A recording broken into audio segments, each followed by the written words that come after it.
अल्लाहु रब्बुना मुहम्मद नबियुना नहनु मुतीउहुमा नहनु कुल्लुन हिज़्बुल्लाह ला नखाफु इल्लल्लाह वतसिम बिहब्लिल्लाह मुजाहिद फी दीनिल्लाह अल जिहाद साबिलुना नुक़ीमु फी दीनिल्लाह ला इलाहा इल्लल्लाह नुक़ीमु फी दीनिल्लाह ला इलाहा इल्लल्लाह लैसल मुल्कु लिज़्ज़ालिम वलल मुल्कु लिल-ख़ाइन ला नख़ाफ़ु अमेरिका वला नख़ाफ़ु रशिया अलाउद्दीन क़स्दुना अल्लाहु रब्बुना मुहम्मद नबियुना नहनु मुतीउहुमा नहनु कुल्लुन हिज़्बुल्लाह नहनु कुल्लुन ज़ुल इस्लाम कानूनुहु अल कुरआन। ठीक कि ना? नहनु कुल्लुन ज़ुल इस्लाम कानूनुहु अल कुरआन क़ाल अल्लाहु फिल कुरआन अल मुल्कु लिर्रहमान अल मुल्कु लिर्रहमान। राजत्व क्या? राजत्व कार नुक़ीमु फी दीनिल्लाह ला इलाहा इल्लल्लाह नुक़ीमु फी दीनिल्लाह ला इलाहा इल्लल्लाह लैसल मुल्कु लिज़्ज़ालिम वलल मुल्कु लिल-ख़ाइन ला नख़ाफ़ु इज़राइल वला नख़ाफ़ु इंडिया। कतगा ठीक कि ना? अलाउद्दीन क़स्दुना अलाउद्दीन क़स्दुना अल्लाहु रब्बुना मुहम्मद नबियुना नहनु मुतीउहुमा नहनु कुल्लुन हिज़्बुल्लाह ला नख़ाफ़ु इल्लल्लाह वतसिम बिहब्लिल्लाह मुजाहिद फी दीनिल्लाह अल जिहाद साबिलुना अल जिहाद साबिलुना। नारे ताकबीर अल कुरानेर आलम अल हादिसेर आलम शाहपुर काजीबाड़ी केंद्रीय जामे मस्जिদের সম্মেলন সফল হোক সফল হোক। নারে তাকবীর। এই দিন ঘুরিয়ে ফিরে এনে দিয়েছেন কে? আল্লাহ। আমার দেশের প্রধানমন্ত্রী আধা ঘন্টা আগেও যদি জানতো যে এই বেচারে এই দেশে থাকতে পারতো না, তাহলে কাপড় চোপড় গুছানোর সময় পাইতো। কথা ঠিক কিনা? তাও তো সময় পায় না, কারণ উনি নিজেও জানতো না। আল্লাহ কয় তোরাও জানোস আমি জানি, তাহলে আমি খোদা আর বন্দার মধ্যে পার্থক্য কি? জানি আমি একা, কেউ জানে না। কথা কোন ঠিক কিনা? আল্লাহ কয় ইন্নাল্লাহা আলিমুম বিজাতিস সুদূর, আমি শুধু জানি না, আমি মানুষের মনের খবরও জানি। কথা কোন ঠিক কিনা? মদিনায় যুদ্ধ, গজওয়ায়ে আহজাব, খন্দকের যুদ্ধ। মদিনা শরীফের খন্দকে ওহুদ পাহাড়টা মদিনা শরীফটাকে ইউটার্ন দিয়ে রাখছে। ইউটার্ন মানে উত্তর পাশে ওহুদ পাহাড়, পশ্চিম পাশে ওহুদ পাহাড়, পূর্ব পাশে ওহুদ পাহাড়, শুধু দক্ষিণ পাশ খালি। দক্ষিণ দিক থেকে মদিনায় গাড়িগুলো ঢুকে আবার দক্ষিণ দিয়ে বের হয়। আর মদিনার মানুষ দক্ষিণ দিকে ফিরে নামাজ পড়ে, কারণ মদিনার থেকে কাবাগর কোন দিকে? মক্কার দক্ষিণে।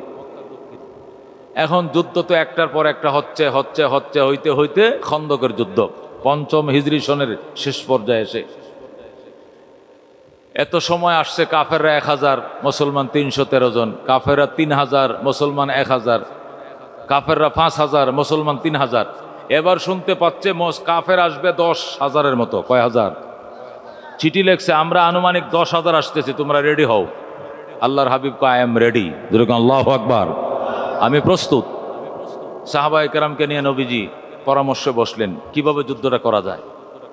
হযরত সালমান ফারসি রাদিয়াল্লাহু তাআলা আনহু, উনি অত্যন্ত বয়স্ক সাহাবী ছিলেন।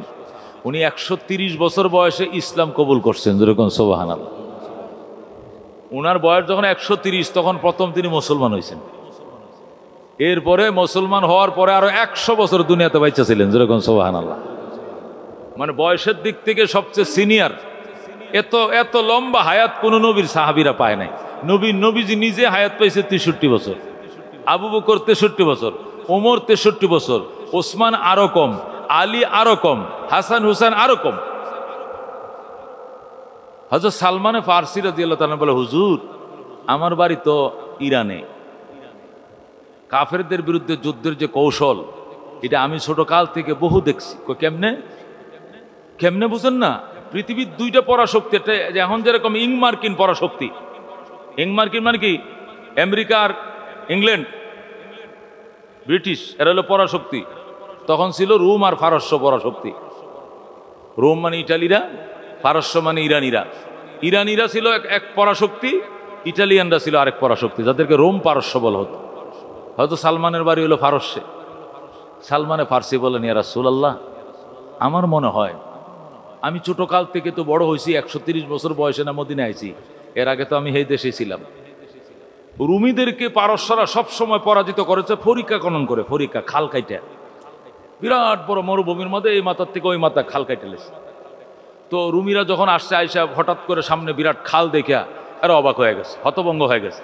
এই খাল পার হইয়া এই পার থেকে তার দূরত্বে গুলি মারার তো যন্ত্র ছিল না, তরবারির যুদ্ধ, সামনে সামনে আসতে হবে। কিন্তু এই 12 হাত প্রস্তর যখন খাল ফরিকা খনন করছে, এটা পার হইয়া শত্রু এই পারে আসতেও পারে নাই, যুদ্ধের জয়ও চিনিয়ে নিতে পারে নাই। এই জন্য আমার খেয়াল, উহুদ পাহাড়ের এই মাথার থেকে এই মাথা, ইউটার্নের যে দুইটা মাথায়, এইখানে 12 কিলোমিটার, 8 মাইল, এই 8 মাইল পোড়াটাকে ফরিকা খনন করেন, খাল কাইটালাম। আল্লাহর হাবিব বলেন, সালমান আসলে তুমি তো অভিজ্ঞ, তুমি ঠিকই বলছো, ঠিক আছে ফরিকা খনন করা হবে। এই জন্য যুদ্ধটার নামে দিছে গজওয়ে খন্দক, মানে খন্দকের যুদ্ধ। খন্দক মানে খাল, ফরিকা ছড়া, বুঝেন না, খন্দকের যুদ্ধ। আর কোরআনের ভাষায় এটাকে গজওয়ে আহজাব বলা হয়। তো যা হোক, আল্লাহর হাবিব সাল্লাল্লাহু আলাইহি সাল্লাম সাহাবায়ে কেরামকে বললেন যে উহুদের ওই মাথার থেকে এই মাথা পর্যন্ত, এই ইউটার্নের পুরা মাথাটাকে মদিনা ঢুকার যে রাস্তার পুরাটার মধ্যে 12 হাত প্রস্থ করে একবারে গভীর করে খাল খনন করতে হবে।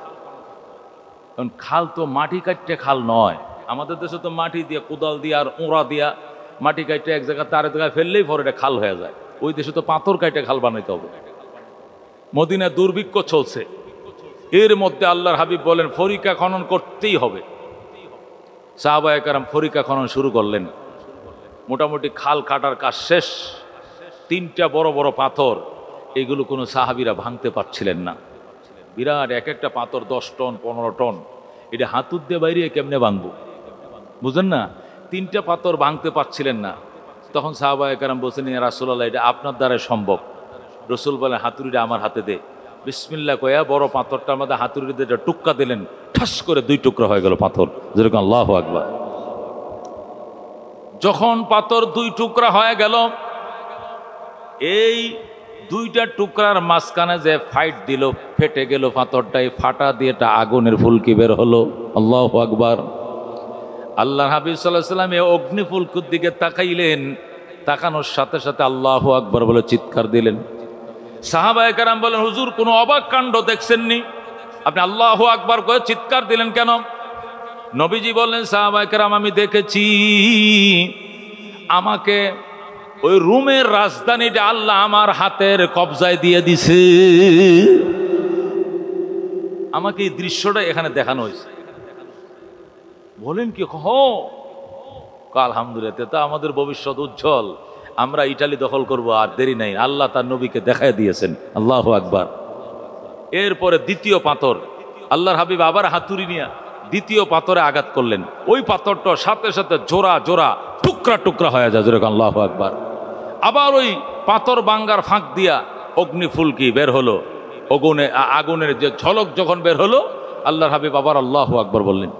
সাহাবায়ে কেরাম বলেন, হুজুর এবার কি দেখছেন? এবার দেখেছি পারস্যের ক্ষমতা আল্লাহ আমরা মুসলমানদের হাতে দিয়ে দিছে। সাহাবায়ে কেরাম কি খুশি।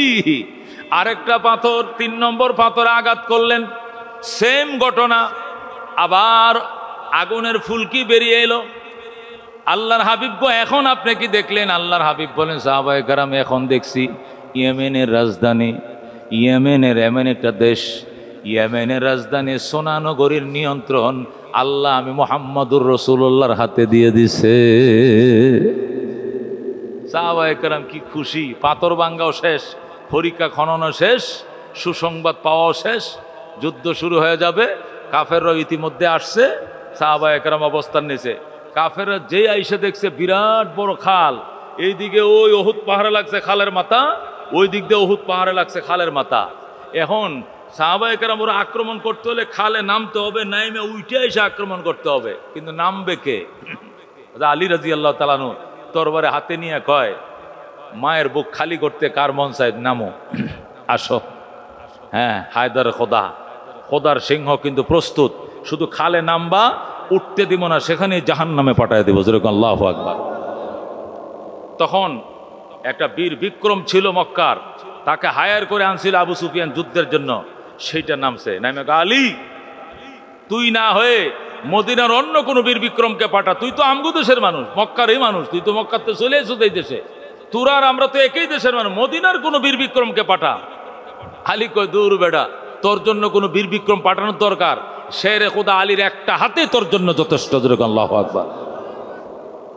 ওই অহমিকা দেখায় হুঙ্কার দেয়া যখন কি করলো, নেমে পড়লো, শেরে খোদা আলী রাদিয়াল্লাহু তাআলা বাম হাত দিয়ে খালি তরবারি দেখালে এমনি একটু খালি গুতা দিছে মাত্র, সাথে সাথে জাহান্নামে চলে গেছে, যেরকম আল্লাহু আকবার। তাদের যে সেনা, যাকে তারা হায়ার করে লক্ষ লক্ষ টাকা দিয়ে হায়ার করে যে সেনাপতি আনছিল, সেই যেহেতু গেছে জাহান্নামে, আর একটা লোক এই খালের মধ্যে নামতে সাহস পায় নাই। 21 দিন পর্যন্ত সাহাবায়ে কেরামকে তারা ব্যারিকেড দিয়ে রাখছে।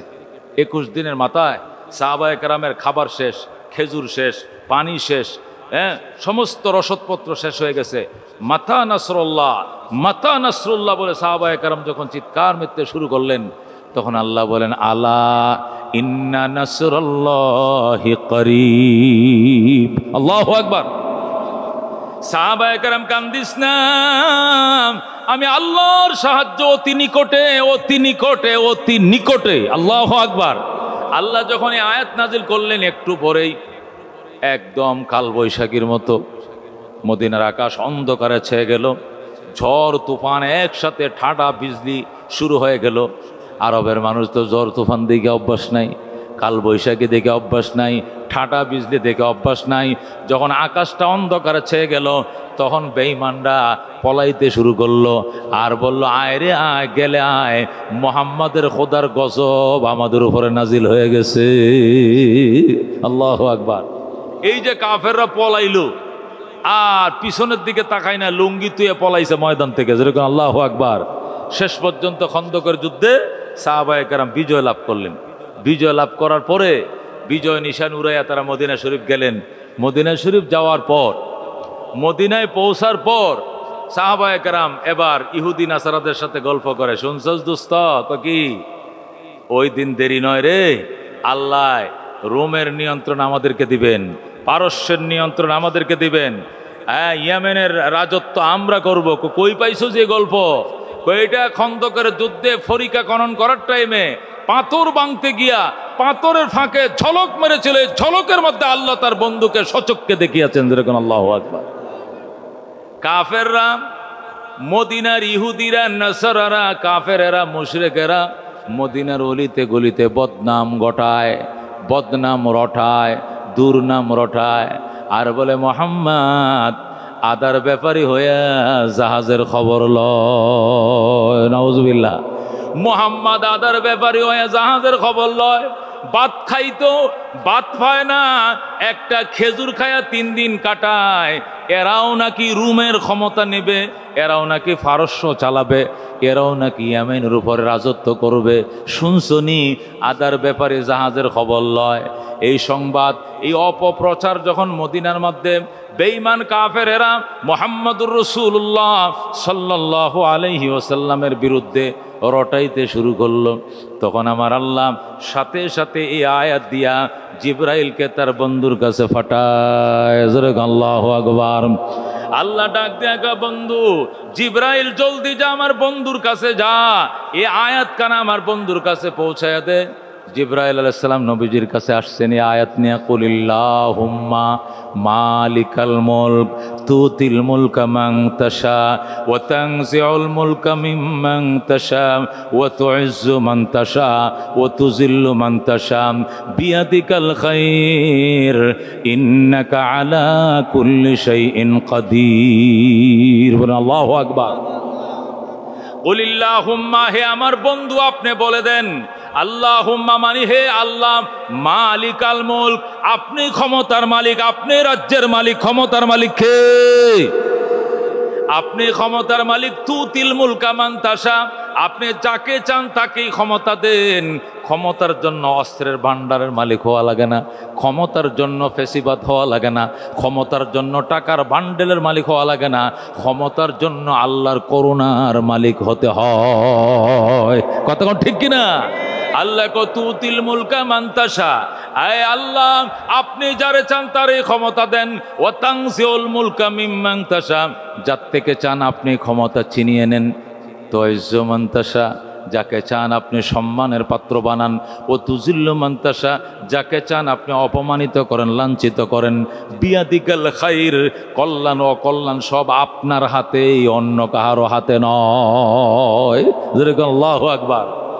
বন্ধুগণ, ওই দিন আল্লাহ বুঝাইছিলেন, ও মক্কার কাফেরেরা, তোমরা মনে করছো তোমাদের কাছেই চিরদিন থাকবে ক্ষমতা। মোহাম্মদের পয়সা নাই, মোহাম্মদের টাকা নাই, মোহাম্মদ দাড়িওয়ালা, মোহাম্মদ পাগড়িওয়ালা, মোহাম্মদ টুফিওয়ালা, মোহাম্মদ তসবিওয়ালা, মোহাম্মদ নামাজওয়ালা, মোহাম্মদ আল্লাহওয়ালা। আল্লাহওয়ালারা এরা রাষ্ট্র চালাইতে পারবে না, রাষ্ট্র চালাইবে পয়সাওয়ালারা, বান্ডেলওয়ালারা, দুর্নীতিবাজেরা চালাবে। তুমি এটা মনে করছো? আসলে ক্ষমতার মালিক অন্য কেউ নয়, টাকার বান্ডেল ক্ষমতার উৎস নয়, ক্ষমতার উৎস আমার আল্লাহ। কতক্ষণ ঠিক না? ঠিক। এ বন্ধু, এই জন্য এটা আমাদের ঈমান, এটা আমাদের বিশ্বাস। ক্ষমতার মালিক কে? এদেশের মানুষ বলতো 50 বছরও এই ক্ষমতা কেউ নিতে পারবে না, এত সুন্দর করে সাজানো। কিন্তু আল্লাহ দেখাইছে আমি পারি। কতক্ষণ ঠিক কিনা? কে পারে? আল্লাহ পারে। কতক্ষণ ঠিক কিনা? এই জন্য আল্লাহ ডাক দেখো, শোনো, সিবগাতাল্লাহ ওয়া মান আহসানু মিনাল্লাহি সিবগা ওয়া নাহনু লাহু আবিদুন। বলেন আল্লাহু আকবার। আল্লাহ কই ইসবাগু বিসিবগাতিল্লাহ, আমার রঙে রঙিন হও, আমার রং দিয়ে দেশ সাজাও। নৌকার রং দিয়ে দেশ সাজাইছিলা, ধানের রং দিয়েও সাজাইছিলাম, লাঙ্গলের রং দিয়েও সাজাইছিলা। একবার আল্লাহর রঙে দুনিয়াকে রঙিন করো। আল্লাহ কো সিবগাতাল্লাহ, আমি আল্লাহর রঙে রঙিন হও, আমি খোদার রঙে রঙিন করে দাও দুনিয়া। ওয়া মান আহসানু মিনাল্লাহি সিবগা, আমার মতো সুন্দর রং আর কোথাও পাইবা না। জোরে কোন আল্লাহু আকবার। এই জন্য বন্ধু, সব রং দেখা শেষ, সব রং দেখা শেষ। এবার হবে কোরআনের বাংলাদেশ। কথা কোন ঠিক কিনা? কোরআনওয়ালারা, কোরআনের পাখিরা যদি আসে আপনাদের কাছে কোরআনের পক্ষে, একবার পরীক্ষামূলকভাবেও দেখেন না, চেষ্টা করে দেখেন না, হুজুর আপনারা পারবেন? হুদাই টাউট বাটপার চালাইলে নিজেও টাউট বাটপার হওয়া লাগে, না হলে টাউট বাটপার চালান যায় না। আপনারা হলে হিসাব দরবের আল্লাহওয়ালা মানুষ, হাসা মিশা কিছু কইতে জানেন না, সহজ সরল মানুষ, মসজিদে বয়ে জিকির আজকার করেন। দেশ চালানো আমনগর কাজ না, দেশ আমার চালাইতে হবে না, দেশ চালাইবে আল্লাহর কোরআন। কথা ঠিক না? চোর ধরা পড়বে, কোরআনওয়ালা বলবে একবার করছে এই ডাইন হাতটা কাউডা আর বাম পাউডা, পরের বার বাম হাতটা ডাইন পাউডা, পরের বার বন্দি করে তাও এখানে মারা যাবে, আর বের হওয়া যাবে না। জেনা করছে বাস কোমর পর্যন্ত গাড়াও, গাড়াইয়া পরে তু পাথর মারো। যদি শুনে যে সারা বাংলাদেশে যে টাঙ্গাইলে একটা মেয়েকে জেনার কারণে কোমর পর্যন্ত গাড়ায় পাথর মারে মারছে, একবারে 1,55,000 বর্গমাইল ঠান্ডা। কতক্ষণ ঠিক নেবে? ঠিক। কোরআনের 500 আয়াত আছে, বিধানের কয়শো আয়াত আছে? সৌদি আরবে মাত্র 12-13টা আয়াত জারি আছে। কয়টা? 12-13টা আইন চালু আছে সৌদিতে মাত্র। চুরি করলে হাত কাটা, জেনা করলে ফাতর মারা, হত্যা করলে তাকেও কি করা, ডাইরেক্ট গলা কাটটা কি করা, ক্যাসাস নেওয়া। 11টা আইন কোরআন শরীফের 500টা আকিয়া বিধানের আয়াতের মাধ্যমে 11টা আয়াত মাত্র চালু আছে সৌদি আরবে। কোনো শব্দ আছে? কোনো আওয়াজ আছে? আর 500টা জারি হইলে উপায়টা কি হইব? কেউ লাগবো? আর্মি লাগবে? পুলিশ লাগবে? নৌ বিমান লাগবে? কিচ্ছু লাগবে, ঠান্ডা হয়ে যাবে। কথা ঠিক না বেটি? ও হুজুরা কি দেশ চালাইব না, কোরআনে চালাইব দেশ। কথা ঠিক না বেঠিক? একদম ঠান্ডা হয়ে যাইব। এই জন্য বন্ধু বলতেছিলাম, এই পরিবেশ কে করে দিয়েছে? কে করে দিয়েছে? আল্লাহ। এই জন্য আল্লাহ বলেন ওয়া কাদা রাব্বুকা, হে আমার বন্ধু, আপনার রবের সিদ্ধান্ত, আপনার রবের রেজুলেশন, আপনার রবের রেজিস্ট্রেশন, দুইটা জিনিস। কয়টা জিনিস? কয়টা জিনিস? আল্লাহ ওয়া কাদা রাব্বুকা, আমার বন্ধু আপনার রবের সিদ্ধান্ত করে ফেলছে, রেজিস্ট্রেশন করে ফেলছে, রেজুলেশন করে ফেলছে, সিদ্ধান্ত নিয়ে ফেলছে, অবধারিত করে ফেলছে, ফরজ করে ফেলছে দুইটা জিনিস। কয়টা জিনিস? এক নম্বর জিনিস হলো আল্লাহ তাবুদু ইল্লা ইয়া, ইবাদত হবে একমাত্র কার? ইবাদত হবে একমাত্র কার? এটা আল্লাহর সিদ্ধান্ত। ইবাদত হবে একমাত্র কার? এক নম্বর সিদ্ধান্ত হলো আল্লাহ তাবুদু ইল্লা ইয়া, ইবাদত করা যাবে না শুধুমাত্র একমাত্র আল্লাহরই ইবাদত করা লাগবে। কার? জোরে কোন কার? ইবাদত হবে একমাত্র কার? কার হবে ইবাদত? কারণ নুন খাইব যার, গুণ গাইব তার। কথা কোন ঠিক কিনা? নুন কে খাওয়ায়? আকাশ থেকে বৃষ্টি কে দেয়? ক্ষেতের ফসল কে দেয়? কে দেয় বাজান? ফসলটা কে দেয় গো? ফুসকুনে পানির নিচে মাছ কে দেয়? মায়ের স্তনের মধ্যে দুধ কে দেয়? কে দেয়? ও বন্ধু, নুন খাইব যার, গুণ গাইব তার। নুন কে খাওয়ায়? আল্লাহ। এই জন্য আল্লাহ বলেন দুইটা সিদ্ধান্ত নিয়েছি। এক নম্বর সিদ্ধান্ত হলো ইবাদত হবে একমাত্র কার? আল্লাহ। জোরে আল্লাহু আকবার। ইবাদত হবে একমাত্র কার? অন্য কারো ইবাদত হবে না। গায়রুল্লাহর সামনে মাথা নত করব না, গায়রুল্লাহকে সজদা করব না, লাল ফিতাওয়ালাকে সজদা করব না, বট গাছের নিচে যাব না, তুলসী গাছের নিচে যাব না, দুর্গা পূজা করব না, দরগা পূজাও করব না। কতক্ষণ ঠিক কিনা? দুর্গা পূজা করব না আমরা মুসলমানে না হিন্দুরা? হিন্দুরা কথা বলছি না, আমার মুসলমান ভাইদেরকে বলছি। কতক্ষণ ঠিক কিনা? কয় না হুজুর আমরা তোর পূজার জন্য যাই না, একটু ধর্ম যার যার উৎসব তো সবার, এই হিসাবে যাই। হারাম। কথা কোন? হারাম। কথা কোন? ধর্ম যার যার উৎসব সবার, এটা শয়তানি কথা, শয়তানি কথা, এটা ইবলিশের কথা। কথা কোন ঠিক না বেঠিক? ধর্ম যার যার, উৎসব তার তার। কথা কোন ঠিক না বেঠিক? যার ধর্ম তার উৎসব, আমার ধর্ম আমার উৎসব, হিন্দুর ধর্ম তার উৎসব, তার উৎসব সে পালন করুক, বাধা নাই। আমার উৎসব আমি পালন করব, বাধা নাই। কথা ঠিক না বেঠিক? আমার এই উৎসবের মধ্যে, আমার এই ধর্মীয় উৎসবের মধ্যে কি কোনো হিন্দু আইছে? কতক্ষণ কোনো হিন্দু ভদ্রলোক আসছে? তুমি মুসলমান এত বেহায়া বেলাজা কেমনে হইলা? সুন্দর করে যে দুর্গাটা দেবীটার সামনে বৈশা বৈশা সিগারেট টানে, খই খায়, মুড়ি খায়, এদের বিভিন্ন ভিডিও সিরা নাস্তাগুলো দেয় আর খায়, আর ওই বেগানা মেয়েদের নাচ গান দেখে। কতক্ষণ ঠিক না ঠিক?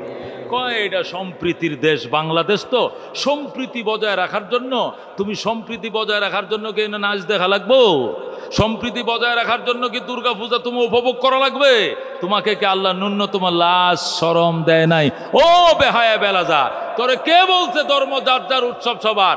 ধর্ম যার যার উৎসব তার তার। কতক্ষণ ঠিক না বেটে? একজনের ধর্ম আরেকজনের উৎসব না। আমার ধর্ম আমার উৎসব, তার ধর্ম তার উৎসব। কতক্ষণ ঠিক না বেটে? সে তারটা পালন করুক, আমারটা আমি পালন করব। আমার উৎসবে তোমার আসার দরকার নাই, তোমার উৎসবে আমি যাব না।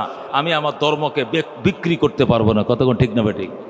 এই জন্য আল্লাহ বলেন চূড়ান্ত সিদ্ধান্ত দুইটা। কোন চূড়ান্ত সিদ্ধান্ত? কয়টা?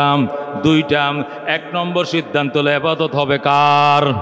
বলেন, এক নম্বর সিদ্ধান্ত ইবাদত হবে কার? দুই নম্বর সিদ্ধান্ত ওয়াবিল ওয়ালিদাইনি ইহসানা, মা বাবার সঙ্গে করতে হবে সর্বোত্তম আচরণ। কার সঙ্গে? কার সঙ্গে? মা বাবার সঙ্গে সর্বোত্তম। ইহসান মানে সর্বোত্তম আচরণ করতে হবে। মানুষের সাথে আচরণ যে করে মানুষে, এই আচরণ তিন প্রকারের। কয় প্রকারের আচরণ? একটা আচরণকে বলা হয় জুলুম। বলেন, একটা আচরণকে বলা হয় কি? জুলুম। আর একটা আচরণকে বলা হয় ইনসাফ। আর একটা আচরণকে বলা হয় এহসান। কোন আচরণ কয় প্রকার? তিন প্রকার। মনে করেন আপনার মা আপনারা দুই ভাইকে 2 পিস মাছ দিয়ে বসে, 2 পিস ইলিশ মাছ দিয়েছে, তুই খাবে এটা, তুই খাবে ওইটা। দুই ভাইকে এক প্লেটের মধ্যে দিছে খাওয়ার জন্য, 2টা ইলিশ মাছের পিস। এখন কি করবেন? যারটা সে খাবে, ঠিক আছে তো? যারটা সে, ছোট ভাইটা ছোট ভাই খাবে, বড় ভাইয়ের মাছের বড় ভাই খাবে। এটাকে বলা হবে ইনসাফ। এটাকে বলা হবে কি? ইনসাফ। আর যদি বড় ভাই কি করে ছোট ভাইরে কয় কাঁটা লাগবো, তোর খাওয়ার দরকার নাই, তুই এটা আমি খাইলে, তুই খালি জল দেখাই উঠতে যা, বাইল দিয়ে করছে কি, কাঁটা লাগবে ইলিশ মাছে, কাঁটা বেশি, তুই ছোটো মানুষ পারবি না, আমার দিয়ালা দুইটা আমি খাই, তুই জোল টোল দিয়া পানি দিয়ে ডালিয়া খাই উঠতে পর, এটা জলম। এটাকে কে বলে? জলম। তাহলে দুটা মাছের পিস দুই ভাইকে খেতে দিয়েছে মা, যারটা সে খাইলে এটাকে বলা হয় ইনসাফ, দুইটা নিজে খাইলে এটাকে বলা হয় জুলুম। আর যদি বড় ভাই বলে, বাইরে তোর 10 বছর আগে আমি দুনিয়াতে আইছি, মা আমার কত কিছু খাওয়াইছে আগে, ওই সময় তো তুই অসনাই, তুই তো আমার 10 বছর পরে আইছিস দুনিয়াত, এর আগে আমি কত কিছু খাইছি, মায় খাওয়াইছে, বাপে খাওয়াইছে, অনেক খাইছি, আমারটাও তুই খা, তোরটাও তুই খা, আমারটাও তোরে দিয়ে দিলাম, এটাকে বলা হয় ইহসান। এটাকে বলা হয় কি? ইহসান। আল্লাহ মা বাবার সাথে কি জুলুম করতে বলছেন? ইনসাফ করতে বলছেন? হ্যাঁ, ইনসাফ করতে বলছেন। কি বলতে বলছেন? ইহসান। ইহসান মানে মারটা তো মাকে দিবাই, তোমারটাও মাকে দিবা, বাবার পাওনা তো বাবা পাবেই, প্রয়োজনে তোমারটাও বাবাকে দিতে হবে, এটাকে বলা ইহসান। আল্লাহ কো বিল ওয়ালিদাইনি ইহসানা ইম্মা ইয়াবলুগান্না ইনদাকাল কিবারা আহাদুহুমা আও কিলাহুমা ফালা তাকুল লাহুমা উফিন ওয়ালা তানহারহুমা ওয়া কুল লাহুমা قولا كريما واخفض لهما جناح الذل من الرحمة وقل رب ارحمهما كما ربياني صغيرا جزاكم الله أكبر। আল্লাহ বলেন বৃদ্ধকালে যদি তোমার মা বাবার একজন বেঁচে থাকে, বৃদ্ধকালে তোমার মা বাবা একজনকে যদি পাও অথবা উভয়জনকে পাও, ফালা তাকুল্লাহুমা উফিন, উফ শব্দটা করবা না, ওয়ালা তানহারহুমা, প্রতিবাদ করবা না, উফ শব্দটা করবা না, প্রতিবাদ করবা না, কি করবা? ওয়াকুল্লাহুমা কাউলান কারীমা, মা বাবার সঙ্গে নরম নরম ব্যবহারগুলো করবা। মা যদি বলে সন্তান মন চাইছিল একটা ইলিশ মাছ খাইতাম, তখন সন্তান সে বলতে হবে, বাবা একটা ইলিশ মাছ খাবে, এটা কোনো ব্যাপার? একটা ইলিশ মাছ 2000 টাকা লাগে আনলে, 1 কেজি একটা ইলিশ মাছ আমি 2000 টাকা দিয়ে আনবো, প্রয়োজনে আমি ধার করব, ঋণ করব, তবু তোমাকে ইলিশ মাছের একটা পিস খাওয়াই দেবো। যেরকম সুবহানাল্লাহ, খাওয়াইতে হবে, খাওয়াইতে হবে, দিতে হবে, এটাই সন্তান, এটাই মা বাবা। যদি বলো কেন আমি অটো চালাই, জানো না বৃষ্টির মাঝে কোনো কাস্টমার আছে, সারাদিন অটো চালায় 400 টাকা কামাই করছি, 2000 টাকা ইলিশ তোমার কোত্থেকে এনে দিব?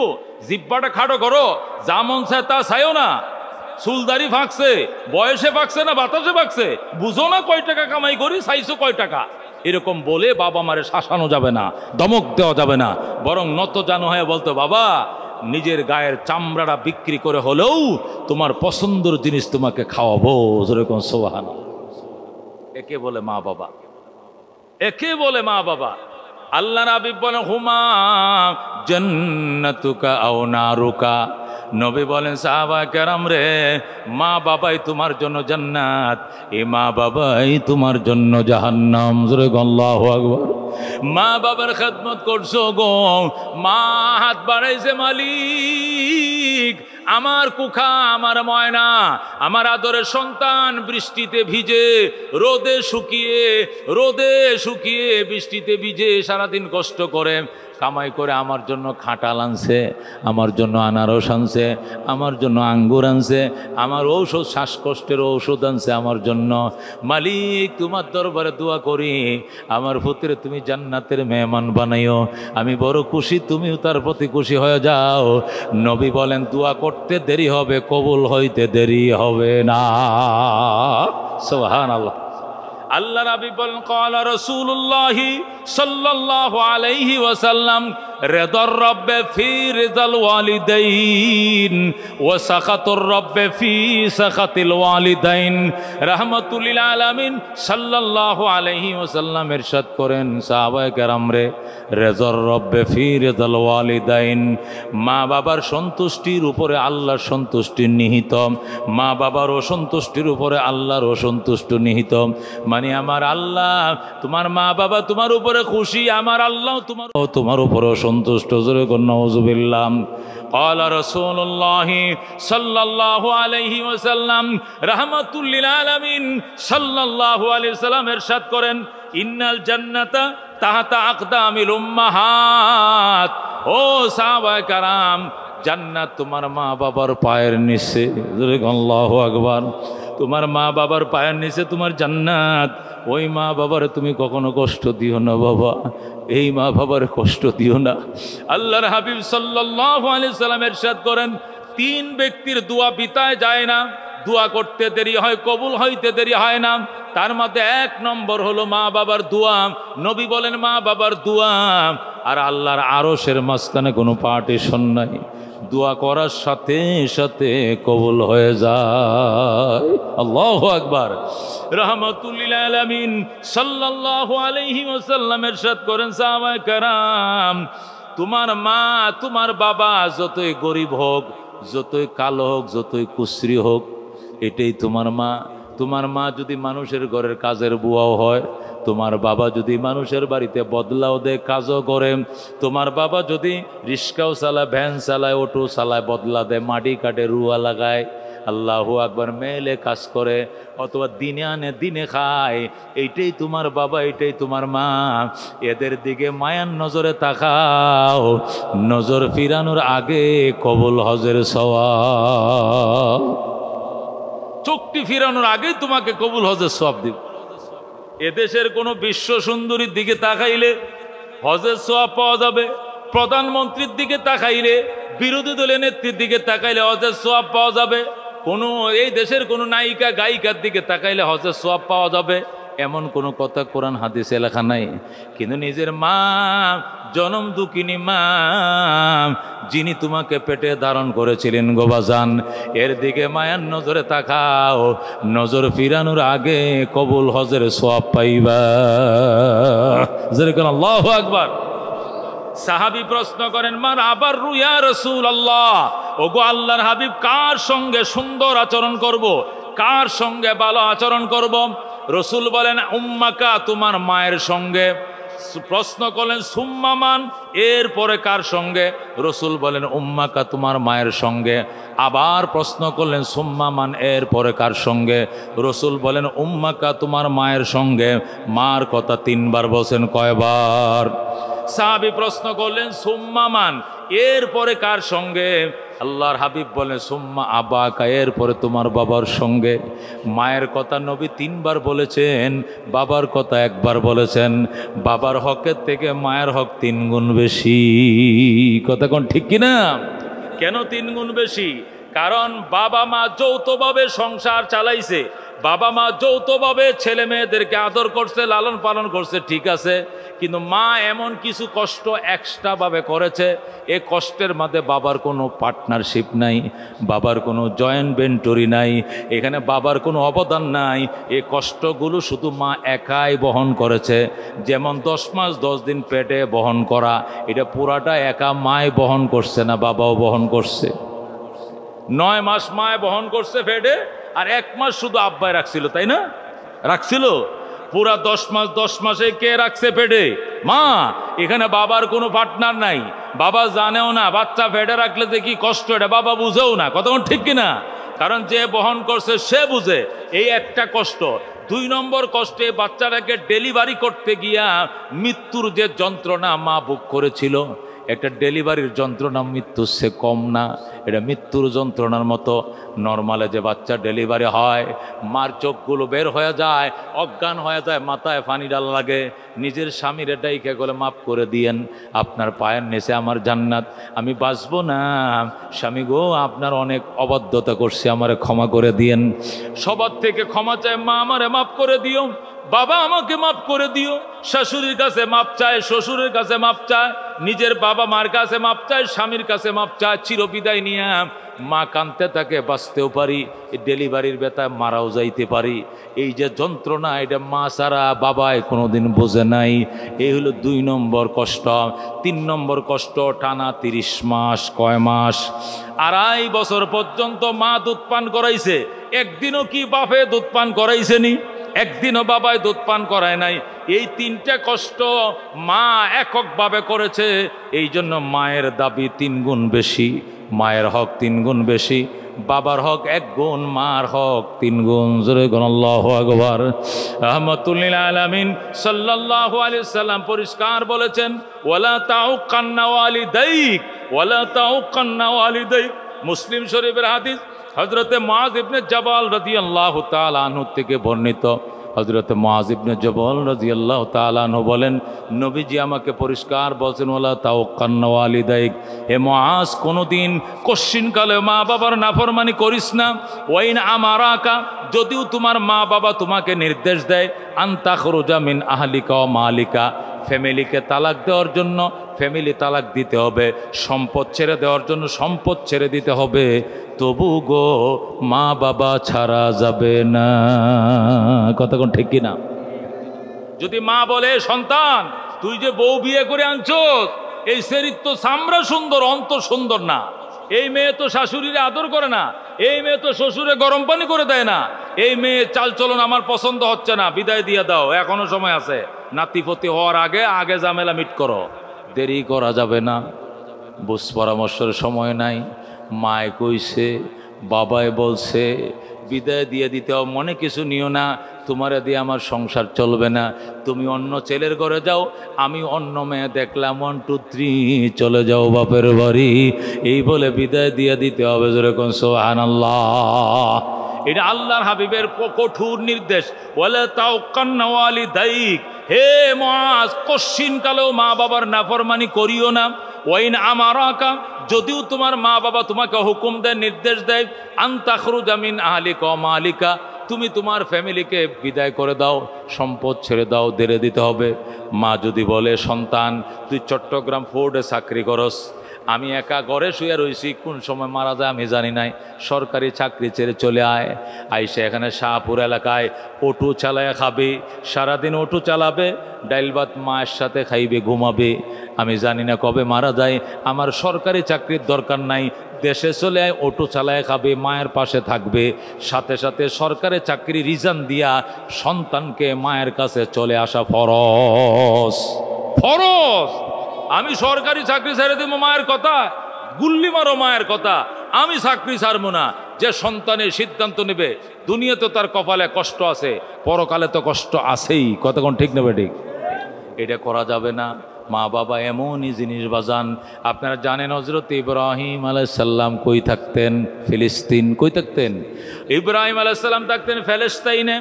ওনার ছেলে হযরত ইসমাইল এবং ওনার স্ত্রী হযরত হাজেরাকে মক্কা নগরে বনবাস দিয়েছিলেন।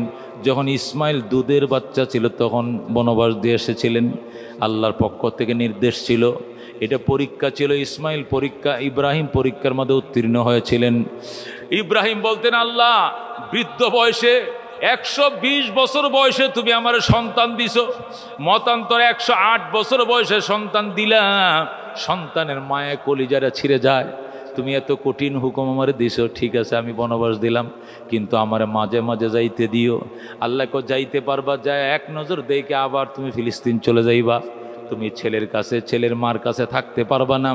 ইব্রাহিম এটা মেনে নিয়েই মাঝে মাঝে যাইতেন মক্কায়, এক নজর দেখা চোখের পানি মুছতে মুছতে আবার তিনি ফিলিস্তিন চলে যাইতেন। হযরত ইব্রাহিম থাকে ফিলিস্তিনে, ইসমাইল থাকে মক্কায়।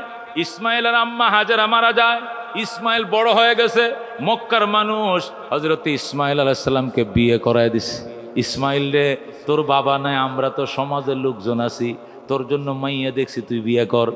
ইসমাইলকে জোর করে বিয়ে করায় দিছে মক্কার মানুষ। ইসমাইল বিবাহ করার পর বাবার কাছে চিঠি লেখছে, বাবা গো, ও গো আব্বাজান, আল্লাহর খলিল ইব্রাহিম, তোমার ছেলে ইসমাইল রে মানুষ বিয়ে করায় দিছে, পুত্রবধূ দেখে যাও। হযরত ইব্রাহিম আলাইহিস সালাম চিঠি পাইয়া ফিলিস্তিন থেকে প্রায় ১,৫০০ কিলোমিটার, এই ১৫০০ কিলোমিটার রাস্তা ফিলিস্তিন থেকে উটের পিঠে সোয়ার হইয়া আল্লাহু আকবার মক্কা নগর আইছে। আইসা ইসমাইলের ঘরের দুয়ারে দাঁড়াইয়া ডাকে, ইসমাইল রে, আমার ইসমাইল, বাবা তুমি কোথায়? আমি একজন বৃদ্ধ মানুষ, অনেক দূর থেকে আসছিলাম। ও বাবা তুমি দরজা খোলো। বৃদ্ধ মানুষটাকে আগায় নাও। আল্লাহর কুদরত বোঝার নাই রে বাজান, ইসমাইল ওই দিন বাড়িতে ছিলেন না। ইসমাইল দাওয়াতের কাজে মক্কার বাহিরে ছিলেন। ইসমাইলের বিবি গণের ভিতরে ছিল। ইব্রাহিম যখন ডাক দিলেন ইসমাইল ইসমাইল ইসমাইল, মহিলা ভিতর থেকে কে আপনি চিল্লান কেন? ইসমাইল ইসমাইল বলে চেঁচাচেঁচি করেন কেন? ইব্রাহিম কয় মা আমি চেঁচাচেঁচি করি নাই, আমার ইসমাইল চিঠি লিখেছিল পুত্রবধূ দেখার জন্য, এই জন্য আমি অনেক দূর থেকে আসছিলাম গো মা। আমার ইসমাইল কোথায়? আমি ইসমাইলের বউ দেখতে আইছি গো মা। মহিলা ডাক দেখো তোমার ইসমাইল কোথায়? আমি জানি না। তুমি জানো না? কবে আসবে? কথাও তো জানি না। কেমন আছো তোমরা? ভালো নয়। এ বন্ধু এমন কথা প্রশ্ন করে একটা উত্তর দেওয়ার, একটা প্রশ্নের সাথে উত্তরের কোনো মিল নাই, কথার মধ্যে কোনো রস নাই, কষ নাই। ইব্রাহিম ডাক দেখো মা তুমি নি ইসমাইলের বউ? কহ আমি ইসমাইলের নতুন বউ। ইব্রাহিম ডাক দেখো মারে তোরে দেখার জন্য নি আমার পুত্র চিঠি লিখছিল। মা তোমার দেখার স্বাদ আমার মিঠে গেছে, দেখার দরকার নাই। তোমার কথা শুনে কলজা ঠান্ডা, তোমারে দেখার আর আমার স্বাদ নাই। মা আমি গেলাম, মা আমি গেলাম। আমার ইসমাইল আসলে কই আমি আবার আসবো গো মা, আমি আবার আসবো। আর আমার ইসমাইল আসলে কইও ইসমাইলকে বলিও ইসমাইলের ঘরের চৌকাটটা ভালো নয়, ইসমাইল যেন তাড়াতাড়ি চৌকাটটা বদলাই এল। আল্লাহু আকবার। চৌকাটটা ভালো নয়, ইসমাইল যেন চৌকাট বদলায়। বুঝছেন চৌকাটের অর্থ? হযরত ইব্রাহিম আলাইহিস সালাম এতটুকু কথা বলার পর তিনি চলে গেলেন ফিলিস্তিন, প্যালেস্টাইনের উদ্দেশ্যে তিনি রওনা হয়ে গেলেন। একটু পরে ইসমাইল বাড়িতে আসছে। ইসমাইল একটু পরে বাড়িতে আইসা শুধু নাক টানে। ইসমাইলের বউ কয় কি তোমার সর্দি লাগছে? তুমি পাহাড়ে গেছিলে, ঠান্ডা লাগছে? কয় না। তো তুমি নাক টানো কেন? নাক টানতেছি আমার বাবা ইব্রাহিম খলিলুল্লাহর মেশকের ঘ্রাণ আমার নাকে আসতেছে। আমার বাবাই আসছিল মক্কা নগরে, আমার বাবাই আইছিল মক্কায়। আমার বাবাই কই? কোথায় আমার বাবা? আমার বাবার সন্ধান দাও। কে বলছে তোমার বাবা? কহ আমার আব্বাই আসছিল। আমার আব্বা যে রাস্তা দিয়ে হাইটা যায় ঘন্টার পর ঘন্টা মেশকের সুঘ্রাণ ছড়ায়, আমি আমার বাবার সুঘ্রাণ পাইতেছি। আমার বাবা কই? আমার বাবার ঘ্রাণ আসতেছে। ইসমাইলের বিবি ডাক দিয়ে কয় আমি তো আর খেয়াল করি না, এটা নি তোমার বাবা? কয় হয় এটাই তো আমার বাবা। কয়েকটা লোক আসছিল চলে গেছে। ইসমাইল কয় তুমি কি তারে ঘরে ঢুকাও নাই? কয় না। ওনাকে নাস্তা দাও নাই? না। আদর করো নাই? কয় করি নাই। যতন করো নাই গো? না। ওজুর পানি দাও নাই গো? না। ওজুর পানি দেও নাই, দেই নাই। খেতে দাও নাই গো? না। থাকতে বলো নাই গো? কয় না। কি সর্বনাশ করলা! উনি আল্লাহর খলিল, আমার আব্বা জান হযরত ইব্রাহিম খলিলুল্লাহ, যেরকম সুবহানাল্লাহ। উনি আমার বাবা, উনি আল্লাহর খলিল ইব্রাহিম। এ কপাল পুরানারি তুই কি চিনস না? এ আমার এই বাবা এই বাইতুল্লাহ বানাইছে। এ বাইতুল্লাহর মেস্তুরি ছিল আমার আব্বা, আর আমি ছিলাম তার জুগাল্লা। ইব্রাহিম ছিল এই ঘরের মেস্তুরি। আল্লাহু আকবার। উনি আমার আব্বা জান, তুই আমার বাবারে ঘরে আনস নাই না, নাস্তা দেস নাই না, আদর করো নাই গোনা, যতন করো নাই গোনা। কি সর্বনাশ করলা! আমার বাবা কি বলে গেছে যাওয়ার টাইমে? তোমার বাবা দুইটা কথা বলে গেছে। এক নম্বর বলছে এই ঘরের চৌকাটটা নাকি ভালো নয়, চৌকাটটা যেন বদলাইয়া লও। আল্লাহু আকবার। তোমার বাবা বলে গেছে উনি আবার আসবেন, উনি আবার আসবেন, উনি আবার আসবেন বলে গেছেন। আর কি বলে গেছেন? আর বলছেন আমাদের ঘরের চৌকাটটা নাকি ভালো নয়, চৌকাটটা যেন দ্রুত বদলাইয়া লয়। আল্লাহু আকবার। হযরত ইসমাইল কান্দে, কি সর্বনাশ করলে রে বিবি, কি সর্বনাশ করলে! আমার বাবা চৌকাট বদলাইতে বলে নাই, আমার বাবা বলেছে তোরে 3 তালাক দিয়ে বিদায় করার জন্য। এটা ফ্যামিলির চৌকাট বদলাইতে বলেছে, এটা দরজার চৌকাট নয়, ফ্যামিলির চৌকাট বদলাইতে বলেছে আমার আল্লাহ। আল্লাহু আকবার। হযরত ইসমাইল ডাক দেখো, এ কপাল পোড়া নারী, যা এখনই যা, 1 2 3 চলে যাও বাপের বাড়ি। ইসমাইলের বধূ হওয়ার যোগ্যতা তোমার নাই, ইব্রাহিমের পুত্র বধূ হওয়ার যোগ্যতা তোমার ভিতরে নাই। এই জন্য আমার বাবা বলছেন আমার ফ্যামিলির চৌকাট বদলানোর জন্য বিদায় দিয়ে দিছে। মহিলা চলে গেছে। হযরত ইসমাইল এবার পছন্দ করে নিজেই বিয়ে করছে। ইসমাইল বনু জুরহুম গোত্রের মধ্যে চয়েস করে একটা দিনদার মেয়েকে বিয়ে করার পর আবার চিঠি লিখছে বাবার কাছে, বাবা গো তোমার কথা মতো চৌকাঠ বদল করেছি, এবার দেখে যাও চৌকাঠ ভালো কিনা মন্দ। সুবহানাল্লাহ। তুমি যা বলছো আমি সেই কথা মতো আমি চৌকাঠ বদলিয়েছি, নতুন চৌকাঠ লাগাইছি, দেখে যাও ভালো কিনা মন্দ। আল্লাহর খলিল ইব্রাহিম আবার ফিলিস্তিন থেকে রওনা করেছে উটের পিঠের উপরে।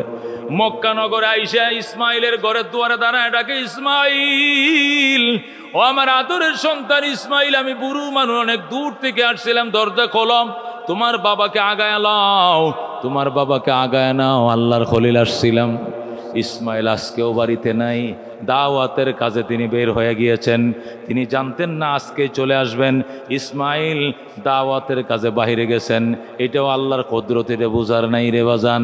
যেই বলছে আব্বা জান ডাক দিছেন, ইসমাইল রে তুমি কোথায় বাবা, আমি একটা বৃদ্ধ মানুষ আসছিলাম, এই বলে ইব্রাহিম ডাক দেওয়ার সাথে সাথে ইসমাইলের নতুন বউ দরজাটা টাস করে খুইলে বেরিয়ে আসছে।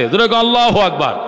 দরজা খুলে দূরে বের হয়ে আইসাম, ডাক দিয়ে কয় আব্বা জান আপনার কত প্রশংসা আমার স্বামীর মুখে শুনেছি, আপনি নাকি আল্লাহর খলিল। আপনার গল্প করতে করতে রাতের পর রাত কেটে যায়, সারা রাত ব্যাপী আমার স্বামী আপনার গল্প করে। আজকে আপনারে পাইছি, আমার কপাল বড় ভালো, আমি আপনার খেদমত করব, আপনাকে আমি যাইতে দিব না। আল্লাহু আকবার। বাবা আসেন, ফিরি দিছে বসায় বিছায়া, ফিরির মাঝে বসছে হযরত ইব্রাহিম। ইসমাইলের বউ বদনা নিয়ে দৌড় দিছে, যাইয়া জমজম কুয়ার থেকে পানি উঠাইছে, উঠে জমজমের পানি দিয়াম শ্বশুরকে ওযু বানায় দেয়। এক হাতে বদনা দিয়ে পানি ডালেম, আর এক হাতে শ্বশুরের পাওগুলো মহিলা দেজরে। আল্লাহু আকবার। এক হাতে পানি ডালেম, আর এক হাত দিয়ে শ্বশুরের পাওগুলো ধুইয়া দেয়। আল্লাহু আকবার। ইব্রাহিম শুধু বইসা রইছে। ওযুর শেষে হযরত ইব্রাহিম ডাক দেয়া কয়, মা এ মা তোয়ালি দে, গামছা দে, মুখটা মুইছে লই। ইসমাইলের বউ ডাক দেয়া কয়, বাবা কিসের গামছা কিসের তোয়ালি, আমি আমার মাথার কেশ দিয়ে আপনার পাও মোবারক মুইছে দিলাম। যেরকম আল্লাহু আকবার। খেদমতে মাম দর পে দর কুন সুবহ শাম, তাকে বাসি দর্দ আলম নে কে নাম, হর কে খেদমত कर देऊ मखदूम शुद, हर के खुदरा दी देऊ महरूम शुद। खिदमते माँ दर पे दर कुन इख्तियार, ताके बाशी दर्द आलम बख्तियार। ज़ुर कुन मरहबा। रहमतुल्लिल आलमीन सल्लल्लाहु अलैहि वसल्लमेर उम्मत हजरत इब्राहिम अलैहिस सालामेर बউ, हजरत इस्माइल अलैहिस सालामेर बीबी हजरत इब्राहिम के ওযু বানায়া দিছে, ঘরে ঢুকাইছে, নাস্তা খাওয়াইছে, কত কিসিমের আপ্যায়ন, কত কিসিমের আপ্যায়ন। ইব্রাহিম খুশি হয়ে গেছে। ইব্রাহিম ডাক দিয়ে কয়, মা আমার ইসমাইল কই? আপনার ইসমাইল দাওয়াতের কাজে গেছে। কবে আসবে ইসমাইল? কো আইসা যাবে আব্বাজান, দেরি হবে না, আইসা যাবে, আইসা যাবে। মা তোমরা কেমন আছো? আলহামদুলিল্লাহ, আলহামদুলিল্লাহ আমরা ভালো আছি। মা সংসার কেমন চলছে? অনেক সুখের সংসার গো, আপনার দোয়ার বরকতে অনেক সুখের সংসার। ইব্রাহিম ডাক দেয়া কয়, মা আমি গেলাম রে মা, আমি আবার আসবো গো মা, মা আমি আবার আসবো, কথা দিলাম। আমার ইসমাইল আসলে কইও এবারের চৌকাট বড় ভালো গো, জীবনে যেন এই চৌকাট না বদলায়। যেরকম সুবহানাল্লাহ। এবারের চৌকাট বড় ভালো, জীবনে যেন এই চৌকাট না বদলায়, এই কথা বলছে। আল্লাহু আকবার। এই কথা বলার পর ইব্রাহিম চলে যায়। বিকালবেলা ইসমাইল বাড়িতে আসছে। আইসা কো, বিবিরে আমার আব্বাই আসছিল। হ কেমনে বুঝলা? আমার বাবার গ্রান, মেশকের গ্রান মক্কা নগর মুখরিত হয়ে গেছে। আমার বাবা মক্কায় এলে আলাদা একটা সেন্ট বাইর হয়ে যায়। আমি এই সেন্ট দ্বারাই বুঝতে পারি আব্বা জানার ছিলেন। আমার বাবাই কই, আমার বাবারে কোথায় শুয়ে রাখছো, আমার বাবারে কোথায় বিশ্রামে রাখছো? ইসমাইলের বউ ডাক দেয়া গো, স্বামী গো আপনি মনে কিছু নিয়েন না, আমি বহু চেষ্টা করছি শ্বশুরকে রাখার জন্য। উনি বলছেন উনি নাকি আপনাদেরকে বনবাস দিয়েছিলেন, এখানে ওনার থাকা নিষেধ, এই জন্য উনি বলছেন আবার আসবেন, উনি আবার আসবেন। আর কি বলছেন আমার বাবায়, আর বলছেন আমাদের ঘরের চৌকাট নাকি বড় বালম, জীবনেও যেন এই চৌকাট না বদলাও। যেই মাত্র স্টেটমেন্ট দিল মহিলা, ইসমাইল বিবিকে জড়ায় বুকের সাথে ধরে আয় আয় আমার আদরের বিবি আয়, আমার বাবার খেদমত করছো, সেবা করছো, দোয়া লইছো। আমার বাবা দোয়া দিয়ে গেছে, বলে গেছে আমি যেন জীবনে তোমারে তালাক না দে। সুবহানাল্লাহ। ও বন্ধু, এরে কয় বাবা, একে বলে মা। কে মোহাম্মদ মুজাদ্দিদে মিল্লত শাহ আশরাফ আলী থানভী রহমতুল্লাহ আলাইহি লিখেন, মা বাবার খেদমত করো গো বন্ধু, 5টা পুরস্কার পাইবা। 1 নম্বর পুরস্কার, পিতা মাতার খেদমত যদি করো আল্লাহ তোমাকে 100 বছর বাঁচাবে, 90 বছর বাঁচাবে, 110 বছর 5 বছর বাঁচবা, মানে দীর্ঘজীবী হইবা, আল্লাহ তোমাকে দীর্ঘ হায়াত দান করবেন। যেরকম সুবহানাল্লাহ। মা বাবার খেদমত যে সমস্ত সন্তান করবে, এই সমস্ত সন্তানের ছোট ভাই মরে যাবে, বড় ভাই মারা যাবে, ছোট ভাই মারা যাবে, এতে মরতো না, আল্লাহ তারা হায়াতেই বেশি দিব। যেরকম আল্লাহু আকবার। কারণ যখন এই সন্তান মা বাবার খেদমত করছে, তখন এই মা বাবা তার জন্য এই দোয়াই করছে, ওফুত তুই যে সেবাটা দিলে, আমি তোর জন্য কি দোয়া করবো, আমার মাথা যত চুল, আল্লাহ যেন তোর এত বছর হায়াত দেয়। যেরকম সুবহানাল্লাহ। এই মা সব সময় সন্তানের হায়াত কামনাই করে, এই জন্য মা বাবার ভক্তিপূর্ণ সন্তান দীর্ঘ হায়াত পায়। যেরকম সুবহানাল্লাহ। এদের চাওয়াই শুধু হায়াত, এদের পাওয়াই শুধু হায়াত। যে আমি এখানে আসার পরেই কতজনের ছোট ছোট বাচ্চা নিয়ে এসে কি দোয়া করেন আল্লাহ যেন দুনিয়াতে বাঁচায় রাখে, দোয়া করেন বড় হয়, দোয়া করেন হায়াত। দেখেন আপনার যদি ছোট বাচ্চা হয়, আপনাদের বাড়ির সামনে একজন পীরে কামেল আলেম ওলামা যায়, বড় গুণীজন যায়, মুরব্বী যায়, তো কি করেন, একটু ফু দিয়ে দেন, হুজুর কিল্লিকে ফু দিতাম, আল্লাহ যেন বলা মুসিবত থেকে হেফাজত করে, আল্লাহ দীর্ঘজীবী করে, দীর্ঘ হায়াত দান করে। কতক্ষণ ঠিক নেবে ঠিক। মা বাবার একটাই চাওয়া পাওয়া, সেটা হলো সন্তানের হায়াত, হায়াত, হায়াত। কতক্ষণ ঠিক নেবে ঠিক। আজকে আপনি মারা যান, আজকে মৃত্যুর বিছানায় শোন, যদি আপনি মারা যান আর আপনার মা বাইচা থাকলে মা আপনার জন্য কানবে কিনা? আপনার চোখের সামনে, মা চোখের সামনে সন্তান মারা গেলে মা কানবে কিনা? কানবে। বউ বাইচা থাকলে বউ কানবে। কতক্ষণ ঠিক কিনা? মাও কানবে, বউ কানবে, দুইজনের কান্নার মধ্যে বেশ কম আছে। কতক্ষণ ঠিক কিনা? ঠিক কিনা? মহিলা দুইজনেই মহিলা, দুইজনের লম্বা চুল, একজন লাগে মা আর একজন লাগে বউ। বউ কান্দে, মাও কান্দে। বউ কি জন্য কান্দে? বউ কান্দতেছে, আল্লাহ আমার স্বামী যে দুনিয়ার থেকে বিদায় নিল, আমার সামনে ঈদের মাঝে মার্কেটিং খেয়ে খইরা দিব গো। এই মার্কেটিং এ কান্দে, এই যে স্বামী মরল, আমার এ বাসা ভাড়াকে দিব গো। আমার স্বামী কইছিল আমার স্বর্ণের চেন বানায় দিত গো। এই যে স্বামী মরছে, আমারে কে স্বর্ণের চেন বানায় দিব। এই স্বর্ণের চেনের লেগে কান্দে। কতক্ষণ ঠিক নেবে ঠিক। মা কি এটি লেগে কান্দে? মা শুধু আঁচল বিছায় দিয়ে বলবে, আল্লাহ আমার হায়াতটা আমার সন্তানরে দিয়া দাও, তবু আমার সন্তানকে দুনিয়াতে থুইয়া যাও। কতক্ষণ ঠিক কিনা? আমি মা দুনিয়াতে যাইতে রাজি আছে, আমারে নিয়ে যাও, তবু আমার সন্তানকে দুনিয়াতে রাইখা যাও। কতক্ষণ ঠিক কিনা? মার কাছে হইল সন্তানের হায়াত, আর কোনো কিছুর দাম নাই। সন্তান বাচ্চা থাক, পাগল থাক, ছাগল থাক, শিক্ষিত হোক, মূর্খ হোক, মায়ের কাছে এইটাই আদরের ধন। এইটারে সারাদিন হুমায়, এইটারে সারাদিন ছুমায়, এইটার জন্য দোয়া করে সারাদিন। কতক্ষণ ঠিক কিনা? এই জন্য হাকিমুল উম্মত মুজাদ্দিদে মিল্লাত শাহ আশরাফ আলী থানভী রহমতুল্লাহ আলাইহি লিখে, মা বাবার খেদমত যারা করে এরা 5টা পুরস্কার পায়। 1 নম্বর পুরস্কার, সে দীর্ঘজীবী হয়, 100 বছর বাঁচবে, 90 বছর বাঁচবেন, মা বাবার খেদমত যদি করতে পারেন। রাজি আছেন ইনশাআল্লাহ? 2 নম্বর, মা বাবার খেদমত যারা করেন আল্লাহ তাদেরকে ইজ্জতের চেয়ার দিবে, সম্মানের চেয়ার দিবে। এরা সভাপতি হয়, এরা মুফতি মুহাদ্দিস হয়, এরা ইমাম হয়, খতিব হয়, চেয়ারম্যান হয়, মেম্বার হয়, কমিশনার হয়। কেন হয়? এই চেয়ারগুলো পাওয়ার জন্য মা বাবার বিশেষ দোয়া থাকে। 3 নম্বর, মা বাবার খেদমত যারা করে এরা নির্ঘাত মৃত্যু হয়। এমন বড় বড় 99টা বিপদ থেকে আল্লাহ নিজের হাতে বাঁচায়। একটা মানুষের জীবনে এমন 99টা মুসিবত আসে যে প্রত্যেকটা মুসিবতে সে মারা যাইতে পারে। হঠাৎ 11,000 ভোল্টেজে তার এসে হাত লেগে গেছে, সে নিশ্চিত মারা যাওয়ার কথা। 11,000 ভোল্টেজে হাত লাগলে কেউ বাঁচে না, কিন্তু মার দোয়া থাকলে লাথি দিয়ে ফালাই দিব। কতক্ষণ এই তো হাউকাও চিল্লাচিল্লি করে পরে দেখুন ঠিক হয়ে গেছে। আবার মা বাবার দোয়া। মাইক্রো দিয়ে ঢাকা যাচ্ছেন এয়ারপোর্টে, 11 জন সাথী ছিল। বালুর ট্রাকের সাথে মুখামুখি 8 জন লোক মারা গেছে। 11 জনের মধ্যে বাচ্চা কয়জন? 3 জন। আপনি বাইসে গেছেন, আপনার ডাইনের সিটওয়ালাও মারা গেছে, বামের সিটওয়ালাও মারা গেছে, আপনি বাইসে গেছেন মা বাবার দোয়া, আল্লাহর দয়া। কথা ঠিক কিনা? ওই বরিশাল যাইতেছেন, লঞ্চ ডুবে গেছে, আবহাওয়া খারাপ ছিল, লঞ্চ ডুবে গেছে, 40টা লাশ মেঘনা নদীর মাঝে বাইসে উঠছে। আপনার সাথের সব কয়টা লোক মারা গেছে, আপনি মরবেন না, মার দোয়াস। আল্লাহু আকবার।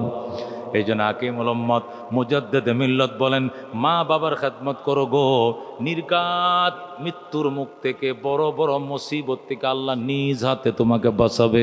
জোরে আল্লাহু আকবার। 4 নম্বর পুরস্কার, মা বাবার খেদমত করো গো, পিতা মাতার খেদমত করো গো, আল্লাহ তোমাকে বাইতুল্লাহ জিয়ারতের ভাগ্য দিয়ে দিবেন। আল্লাহু আকবার। পিতা মাতার খেদমত যারা করে আল্লাহ তাকে মক্কা মদিনা দেখাইবে। সে গরিব হইতে পারে, কেমনে কেমনে যেন আল্লাহ তারে মক্কা যাওয়ার তৌফিক দিয়ে দিবে, কেমনে কেমনে সে নিজেও কল্পনা করতে পারবে না, তার গোষ্ঠী কোনোদিন কল্পনা করবে না এই লোক যে একদিন মদিনায় চলে যাবে।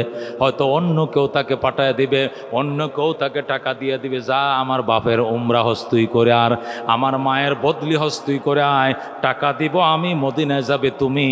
এই বলার পরিস্থিতিতে হলো একটা গরিব মানুষ মদিনায় যাবে, কিন্তু এর পিছনে মা বাবার দোয়া লাগবে। কতক্ষণ ঠিক কিনা? বাংলাদেশের মুর্শিদি গান গাইতো আব্দুল আলিম। তা আব্দুল আলিম তো অনেক গান লেখছে। তো সর্বশেষ তার মা একদিন বলতেছে, আব্দুল আলিম রে, অনেক গানই তো তুই লেখলি, আমি মা তোরে বলতেছে তুই মদিনার নামে একটা গজল লেখ, একটা মুর্শিদি গান তুই মদিনার নামে লেখ। আমি মা দোয়া করলাম এক গানে আল্লাহ তোরে মদিনা শরীফ নিব। জুরে গন সুবহানাল্লাহ। তখন আব্দুল আলিম কয়, মা তাহলে আর গান লিখতাম না জীবনে, এটা শেষ। কয় লেখ, এই গানটা তুই লিখবি আর গাইবি। মদিনার শানে তিনি গান লেখলেন, মনে বড় আশা ছিল যাব মদিনায়, কাফেলাতে কে যাও তুমি, কে যাও বে তোরি ও ভাই, সঙ্গে নিয়ে যাইও মোরে খানি কৃপা করি, সঙ্গে যদি না লও মোরে গিয়ে মদিনায়, এই গরিবের সালাম দিও মদিনার বাদশায়, আমার আশা আছে সম্বল নাই, করি কি উপায়,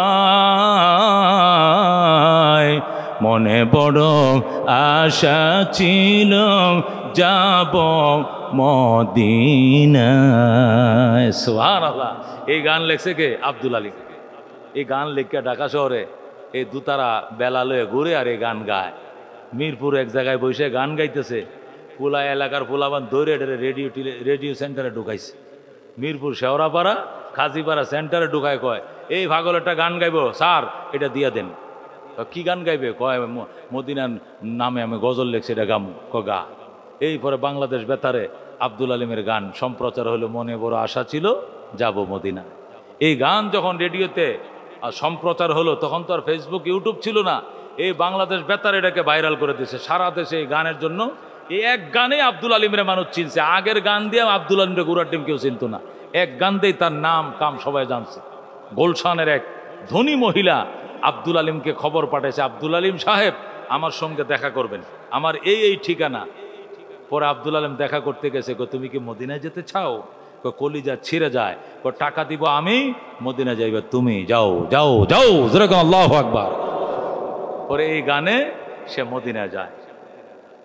তার মায়ের কাছে গেছে, মা আমি তো হজে যাই। কি কোস হজে যাই? আমাকে এক আন্টি খবর দিয়ে নিয়ে এতগুলো টাকা দিছে আর বলছে যা লাগে সব আমি বহন করব, তুই মদিনা যা। মা কয় তাহলে তোর আন্টি ফাটায় না আর কেউ ফাটায়? আন্টি ফাটাইতেছে। মিশা কথা, তোর মায়ের দোয়া। যেরকম আল্লাহু আকবার। তোরে গান লিখতে কইছিল কেটা? মায়। তো এই মায়ের দোয়াটাই মোল। আজকে তুই এই গানে মদিনায় যা, জোরে কোন আল্লাহু আকবার। এই জন্য শাহ আশরাফ আলী থানভী রহমতুল্লাহ আলাইহি লেখে, মা বাবার খেদমত করো গো, 4 নম্বর পুরস্কার মক্কা মদিনা যাইবা। কার কাজ যাইতে মন চায়? মদিনা কার যাইতে মন চায় রে বাবা? আরে 10 বার না 10-15 বার গেছি মনে হয়, 15-16 বার মনে হয় গেছি। এবারও গেছি হজে, এবারও বড় হজেও গেছি, এর আগেও আরো 5-6 বার আল্লাহ নেওয়া হয়েছে। উমরায়ও বোধহয় 10-12 বার গেছি, কিন্তু যাইতেই মন চায়, প্রতি বছর যাইতে মন চায়, বছরে 2 বার যাইতে মন চায়। আল্লাহু আকবার। আল্লাহ যেন আমাদেরকে জীবনে একবার হইলেও যাওয়ার তৌফিক দান করে, যেরকম আমিন। এর জন্য যে কাজটি করতে হবে সেটা হলো মা বাবার দোয়া নিতে হবে। নিতে রাজি আছো মুসলমান? মা বাবার খেদমত করম, সবচেয়ে বড় যে পুরস্কার, সেই পুরস্কারটা হলো মৃত্যুর সময় কালিমা নসিব হবে। আল্লাহু আকবার। যখন সময়টা বড় কঠিন, ও বন্ধু, তৃষ্ণায় কলিজাটা ফেটে যাবে, ছাতনিগুলো ফাঁক ফাঁক হয়ে যাবে, তৃষ্ণায় কাতর হয়ে যাবে, মনে হবে কলসি ভরা পানি দিলেও পিপাসা মিটবে না। জিহ্বা দাঁতে দাঁতে যখন খিল লাইগা যাবে, দাঁতে দাঁতে যখন খিলি জামি লাইগা যাবে, আর দরপর করতে থাকবে, বুক হার্টবিট যখন বেড়ে যাবে, ওই সময় পিতামাতার খেদমতকারী সন্তানের মা বাবার দুয়ার বরকতে টাস টাস করে জারি হয়ে যাবে, আশহাদু আল্লাহ ইলাহা ইল্লাল্লাহু ওয়া আশহাদু আন্না মুহাম্মাদান আবদুহু ওয়া রাসূলুহু। সে কালমা পড়তে পড়তে হয়ে যাবে কবরের মেহমান। আল্লাহু আকবার। খেদমতে মা দর পে দর কোন সুবহ শাম, তাকে বাসি দর্দ আলম নে কে নাম, হর কে খেদমত কর দেউ মখদুম শুদ, হর কে খুদরা দি দেউ মহরুম শুদ। খেদমতে মা দর পে দর কোন ইখতিয়ার, তাকে বাসি দর্দ আলম বখতিয়ার। রহমতুল্লিল আলামিন সাল্লাল্লাহু আলাইহি ওয়াসাল্লাম 6 বছর বয়সে মা হারাইছেন, বাবার সাথে দেখা নাই। এই জন্য তেনার মা বাবাটাইকে তৃপ্তি মিটে নাই। এই জন্য বড় হওয়ার পর যে দুধ মা ছিল হযরতে হালিমা সাদিয়া, ওনাকে খবর দিয়ে দিয়ে তায়েফ থেকে আনতেন। 129 কিলোমিটার দূর মক্কা থেকে তায়েফ, 129 কিলোমিটার দূর থেকে হযরতে হালিমা সাদিয়া মক্কায় আসতেন নিজের দুধের সন্তানকে দেখার জন্য, দুধ পুত্রকে দেখার জন্য।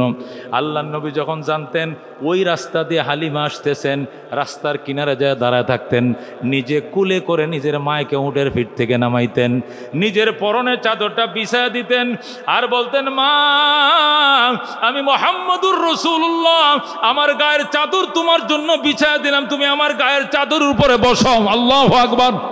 আল্লাহর হাবিব নিজের মারে আদর করতেন, আর বলতেন, মা তোমার কি খাইতে মন চায় তুমি বলো, আমি কলিজা ছিঁড়ে তোমারে খাওয়াবো। এইভাবে আদর করতেন। আর দুনিয়ার মানুষকে বলতেন, বাজান রে, ও বাজান, তামাম দুনিয়াটা একদিকে, তোর মা বাবা যেন হয় আরেক দিকে। এই জন্য বন্ধু, 8 দিনের পরিচয়, নতুন বউ ঘরে আইনাম, বউলে আলাদা হয়ে যায়, মা বাবার আলাদা করে দেয়, আলোক করে দেয়, জুদা করে দেয়। মনে রাখিস রে মুসলমান, দুনিয়াও হারাবে, একুলো হারাবে, ও কুলো হারাবে। খবরদার মা বাবার কোনোদিনও সন্তুষ্ট করিস না রে সন্তান। মা বাবার খেদমত করলে সবচেয়ে বড় পুরস্কার, যেটা আসানের সাথে, একদম আসানের সাথে। মানুষ মৃত্যুর টাইমে কত সহযোগিতা লাগে, কিনারে বইসে বইসে আশহাদু আল্লাহ ইলাহা ইল্লাল্লাহ তালকিন করতে হয়। ডাইন কানের গোড়া একজন বসছে, বাম কানের গোড়া একজন বসছে, আর ওযু করতেছে, আগরবাতি জ্বালাইতেছে, সুগন্ধি মাখতেছে, আর শুধু কালিমা জোরে জোরে পড়তেছে, যেন শুনে শুনে ওই কালিমাটা পড়ে। আল্লাহর রহমত যদি না হয়, বাচ্চা খাওয়াইলেও কালিমা কোনো দিন মুখ দিয়ে আসবে না রে বাজান। এই জন্য মা বাবার দোয়া যদি শামিল হাল থাকে, আল্লাহর দয়ার দরজা খুলে যায়, টাস টাস করে সে কালিমা পড়ে কবরের মেহমান হয়ে যায়। যেরকম আল্লাহু আকবার। এই জন্য মা, ময়কার মা, এই মার বড় দাম আছে। এই ম শব্দর অনেক বরকত। এই ম দিয়া মক্কা শরীফ, এই ম দিয়া মদিনা শরীফ, এই ম দিয়া মসজিদ, এই ম দিয়া মাদ্রাসা, এই ম দিয়া মুনাব্বর, এই ম দিয়া মুবারক, এই ম দিয়া মা, ময়কার মা। কতক্ষণ ঠিক কিনা? এই জন্য এই ময়কার মা, নিজের মা, এই মারে যতন করিও, আদর করিও। বাজান, বিবিরে গড়ে আইনে বলবা, বউ শোনো, শোনো বউ, আমার মা একদিকে, আমার দুনিয়াটা আরেক দিকে। আমি কোনো যুক্তি বুঝি না, অযৌক্তিক বুঝি না। আমার মার সাথে কোনো ঝগড়া করা যাবে না। থাকলে থাকো আমার ঘরে, নালে চলে যাও। আমি মা ছাড়তে পারবো না, বউ ছাড়তে পারবো 100 বার। এইভাবে যদি হুঙ্কার দিতে পারো মুসলমান, মা খুশি হয়ে এমন দোয়া করবে 100 বছর বাঁচবা, ইজ্জতের মালিক হইবা, সম্পদের মালিক হইবা। সাইয়ের মধ্যে হাত দিবা, আল্লাহ সোনা বানায় দিবে। আর মারে কষ্ট দিবা, সোনায় হাত দিবা, দেখবে সাই হয়ে গেছে, বরকত পাইবা না। কথা কোন ঠিক কিনা? মা তো এমন এক জিনিস, আল্লাহু আকবার। মুসলমান, তুমি যদি পানের দোকান দাও, পানের দোকান, কিলি পান বেচো, সিগারেট বেচো, আর এই পানের দোকানের ডালা নিয়ে সকালবেলা বের হওয়ার টাইমে যে দোয়া কও, মাগো দোয়া করো আল্লাহ যেন বেচা কিনা বাড়ায় দেয়। আর মা যদি ফজরের নামাজে পইরা ওই যায় নামাজে বৈশা দোয়া করে, আল্লাহ আমার সন্তান, আমরা খাওয়ান না প্রায় 7 জন, এই একটা ছোট্ট পানের দোকান দিয়ে সংসারটা চলে, আমার এই সন্তানের দোকানে কাস্টমার বাড়ায় দিও। 3টা পানের দোকানে এত বেচা কিনা হবে না, এই একা মায়ের সন্তানে যা বেচা কিনা করবে। কথা কোন ঠিক কিনা? এটাকে বলে মা। আল্লাহর হাবিব বলেন মায়ের দোয়া আর আল্লাহর আরশের মাঝখানে কোনো পার্টিশন না, ডাইরেক্ট কবুল হয়ে যায়। জোরে কান আল্লাহু আকবার। এই মার খেদমত কারা করতে রাজি আছেন? হাত বাড়ান। লিল্লাহ তাকবীর, লিল্লাহ তাকবীর। আজকে মা বাবার ওয়াজের কথাই মনে হয়ে গেছে, একটু লম্বা চোর আলোচনা করতেছে। আসি তো শুনতে রাজি? শুনতে রাজি আছেন মুসলমান? আল্লাহ কবুল করো, জোরে কোন আমিন। তৃপ্তি করাইয়া মুনাজাত দেওয়াইয়া এরপরে যাবো ইনশাআল্লাহ। আমার তো ওয়াজ কালকেও ছিল 2টা, আজকে একটা। কেমনে কেমনে তাও ঝড় তুফানের মধ্যে আবার আপনাদের ঝড় তুফান আল্লাহ বন্ধ করে দেখি সুন্দর পরিবেশ করে দেয়, আলহামদুলিল্লাহ।